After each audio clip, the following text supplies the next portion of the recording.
నిన్న నసరావుపేట పట్టణంలో మాచర్ల నుంచి ఉఠావుటిన పరిగెంతుకుంటూ వచ్చి జూలకంత్రి బ్రహ్మారెడ్డి, జూలకంటి కాదు, జూలకంత్రి బ్రహ్మారెడ్డి గారు ఇక్కడ ప్రెస్ మీట్ పెట్టారు.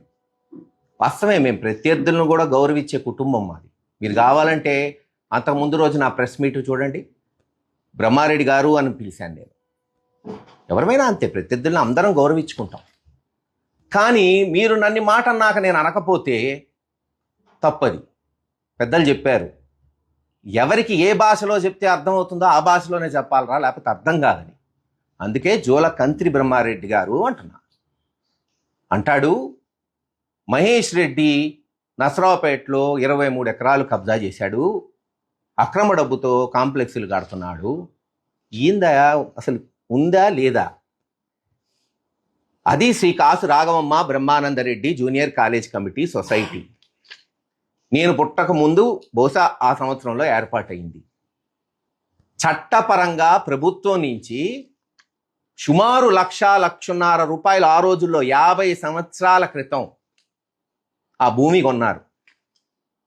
ఎందుకు? ఈ ప్రాంతంలో చదువు చెప్పాలి, కొంతమందికి ఉద్యోగాలు ఇవ్వాలి, వెనుకబడిన ప్రాంతం కాబట్టి ఎంతోమందికి ఉద్యోగాలు. ఎందుకు? శ్రీనివాసరెడ్డి గారు ఉన్నారు, వాళ్ళ బ్రదర్ కూడా చేశారు, బ్రదర్ కూడా అక్కడ ఎంతోమంది అట్ట.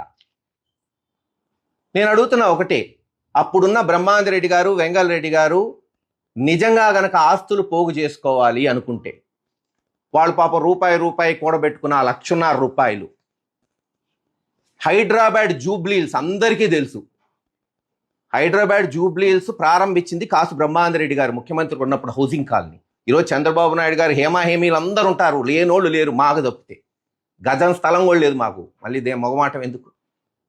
ఆ రోజు గజం రూపాయి అంటే ఇక్కడ వాళ్ళు కొనుక్కోవాలనుకున్న 1,00,00,000 పెట్టి జూబ్లీహిల్స్లో గజం రూపాయి కొనుంటే 20 ఎకరాలు వచ్చేది. ఈరోజు 3,000 కోట్ల ఆస్తి ఉండేది మాకు, 3,000 కోట్ల ఆస్తి. కానీ అప్పుడు పెద్దలు అలా ఆలోచించలా.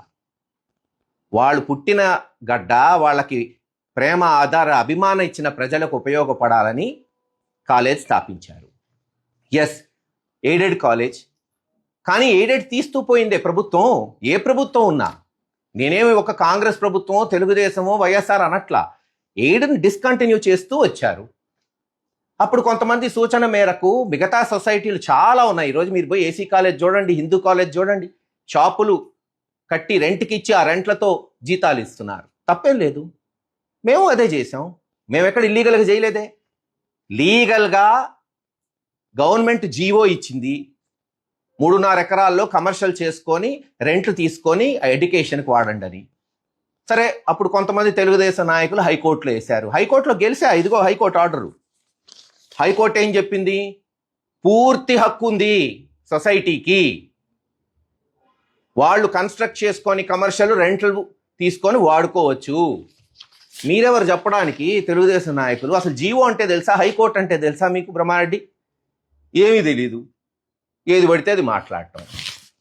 అలా జీవోలు తీసుకొచ్చి హైకోర్టులో గెలిచి మున్సిపాలిటీలో పర్మిషన్స్ తీసుకొని కట్టాం. తప్పేముంది దాంట్లో? ఆ రెంట్లు ఈరోజు ఎడ్యుకేషన్కి వాడుకుంటున్నాం. నేనే కొన్ని డబ్బు సంపాదించి ఒక కమర్షియల్ కట్టాలి, సొసైటీలో ఎందుకు కడతాను ఇక్కడ? అది కూడా ఆలోచిద్దాం. నాది కాదు, 1 సెంట్ అమ్మడానికి లేదు సొసైటీ. నా ముందు ఈ సొసైటీ ఉంది, నా తర్వాత ఈ సొసైటీ ఉంటుంది. మరి నాది కానప్పుడు అక్కడెందుకు కట్టాలి? ఎస్బీఐ దగ్గర, హెచ్డిఎఫ్సి దగ్గర లోన్ తీసుకొని కట్టాం. నిజంగా నేను ఒకవేళ డబ్బు సంపాదించి ఆస్తులు కూడబెట్టా అంటే హైదరాబాద్లో కట్టుకుంటా, లేదా నసరావుపేటలో నేను అమ్ముకునేది కడతాను. కానీ అమ్మలేనిది, శాశ్వతంగా ఉండేది ఏదో బ్రహ్మానందరెడ్డి గారి పేరు మీద అది ఉంటే మా తర్వాత కూడా రెంట్లు వస్తాయి, ఆ కాలేజ్ అలా నడిసిద్ది, 10 మందికి చదువు చెప్పచ్చు కాబట్టి కట్టాం. దానికి అభ్యంతరం ఏంటి? పోనీ అంతవరకు ఓకే. కాసు బ్రహ్మానందరెడ్డి గారు ఏం చేశాడు, పల్నాడికి ఏం చేశాడు మీ నాన్న అడిగితే చెప్పేవాడు కదా. అప్పుడు నేను బొట్ల, ఆయన ముఖ్యమంత్రి ఉన్నప్పుడు నువ్వు చిన్న పిల్లోడివి, బచ్చాగాడివి. నాగార్జున సాగరు, బుగ్గవాగు, పోచంపాడు వంటి బహుళ ప్రాజెక్టులు కట్టి ఈ ప్రాంతాన్ని సస్యశ్యామలం చేశాడు. నేను చెప్పటం కాదు, తెలుగుదేశం అధ్యక్షుడు ఎన్టీ రామారావు గారు చెప్పిన క్లిప్పింగులు ఉన్నాయి, ఈనాడు జ్యోతి వచ్చిన పేపర్ కథనాలు ఉన్నాయి. పోనీ వాళ్ళ మాచర్ల గురించే మాట్లాడదాం. మాచర్ల ఒక గ్రామం కాసు బ్రహ్మానందరెడ్డి గారు ఎంపీగా ఉన్నప్పుడు దాన్ని పట్టణం చేశాడు. చాలదా? మొత్తం పల్నాడులో ఉన్న ఒకే ఒక్క గవర్నమెంట్ డిగ్రీ కాలేజ్, ఒకే ఒక్క డిగ్రీ కాలేజ్ ఊహించండి. 1947 నుంచి ఇప్పుడు 2025 వరకు ఇన్ని సంవత్సరాల్లో, ఈ 70-80 సంవత్సరాల్లో ఉన్న ఒకే ఒక్క గవర్నమెంట్ డిగ్రీ కాలేజ్ కాసు బ్రహ్మానందరెడ్డి కాలేజ్. ఆయన ముఖ్యమంత్రిగా ఉన్నప్పుడు మాచర్లో పెట్టించారు. మీరు పెట్టారు ఒక కాలేజ్? చూపెట్టండి మాచర్లో. మీరు పెట్టిన ఒక కాలేజ్ చూపెట్టు బ్రహ్మారెడ్డి, నేను చూపెడతా. ఇలా అనేక అభివృద్ధి. జగన్మోహన్ రెడ్డి గారు ఉన్నప్పుడు పల్నాడు జిల్లా చేశాం. లేదు, కాసు కృష్ణారెడ్డి గారు ఉన్నప్పుడు గురజాల రెవెన్యూ డివిజన్ అయింది, sub division, police sub division, municipality. అంటాడు కృష్ణదేవరాయలు గారు హైవే తీసుకొచ్చాయంట. మేము ఇప్పుడు కాదన్నాం. ఎలా వచ్చింది ఆ హైవే? ఒక మంచి పని, ఒక అభివృద్ధి జరగాలంటే ఆ పార్టీ, ఆ ముఖ్యమంత్రి నిధులు ఇస్తే వస్తాయి.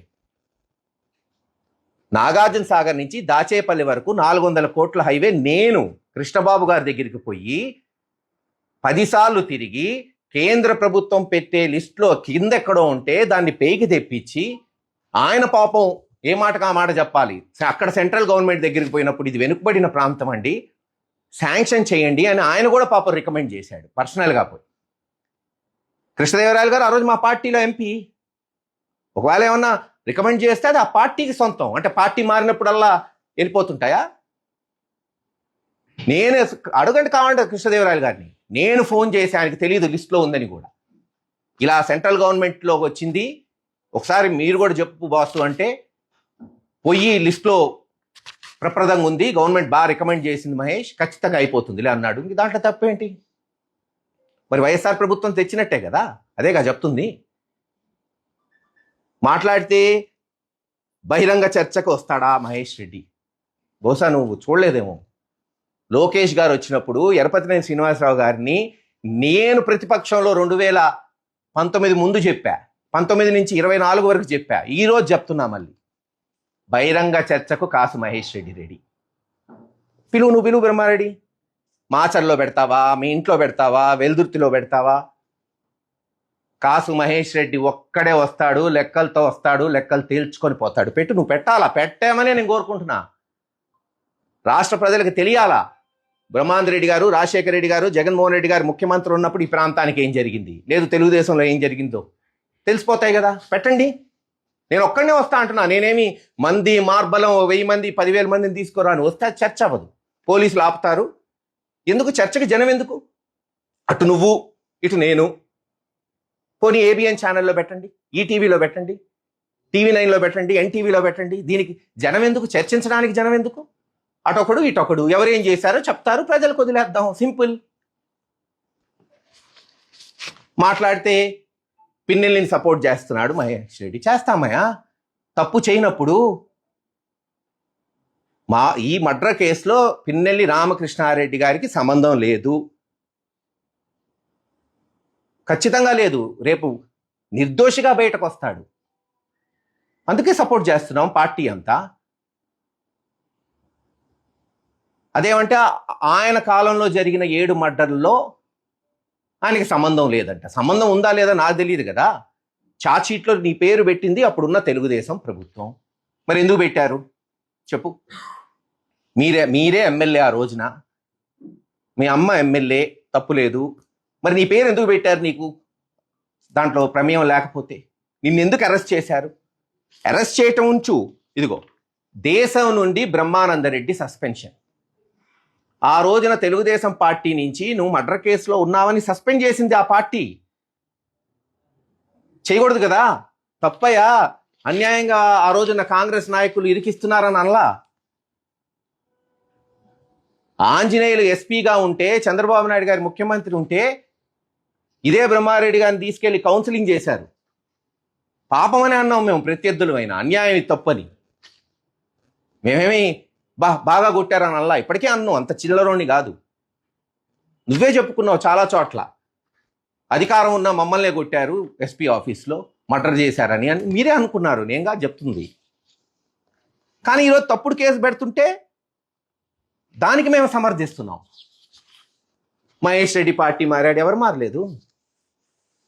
ఈ రాష్ట్రంలో, ఈ దేశంలో పార్టీ మారిన వాళ్ళు ఎంతమంది లేరు? మీరు మారలా? బ్రహ్మారెడ్డి కుటుంబం మారలా? చంద్రబాబు నాయుడు గారు మారలేదా? ఎస్, జగన్మోహన్ రెడ్డి గారి అభిమానంతో ఆ పార్టీలో చేరాం. నేనంట టికెట్ కొరకు ప్రకటనలు ఇవ్వాలంట. నీలాంటి 100 మందికి టికెట్లు ఇచ్చింది వీళ్ళు, 100 మందికి. ఇంతెందుకు?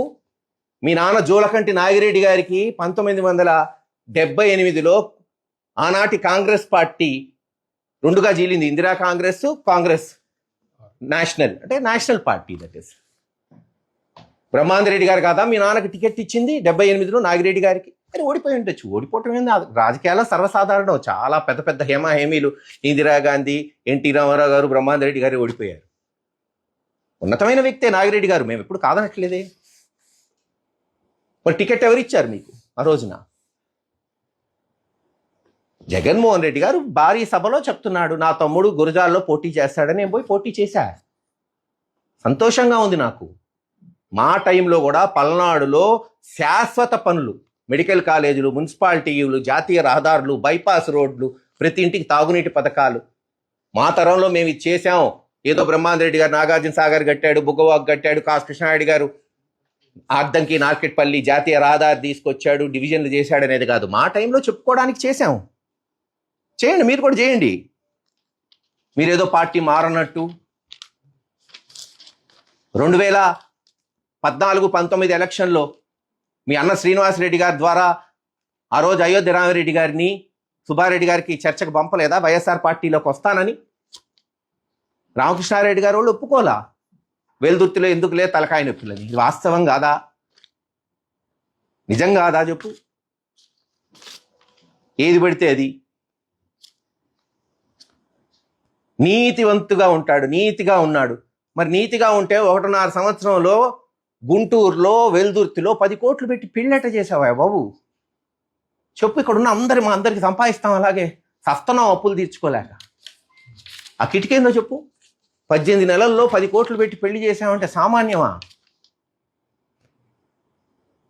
ఈరోజు నేను చెప్తుంది ఒకటే, నిన్న నేను చెప్పింది ఏంది, ఎన్ని కాదుగా బాబు. ఈ సంస్కృతి కరెక్ట్ కాదు, గతంలో లేదు, ఎక్కడా లేదు. పల్నాడు మొత్తంలో ఒక పార్టీలో వాళ్ళల్లో వాళ్ళు చంపుకుంటే ప్రత్యర్థి నాయకుడిని ఎక్కడా పెట్టలేదు. అది మంచి పద్ధతి కాదు. రేపు ఇదొక విష సంస్కృతి అవుతుంది. అంతే నేను చెప్పింది. నేనేమైనా తప్పు మాట్లాడానా? నువ్వు ఇబ్బంది పడ్డావు గతంలో మర్డర్ కేసుల్లో, ఆ బాధపడ్డావు.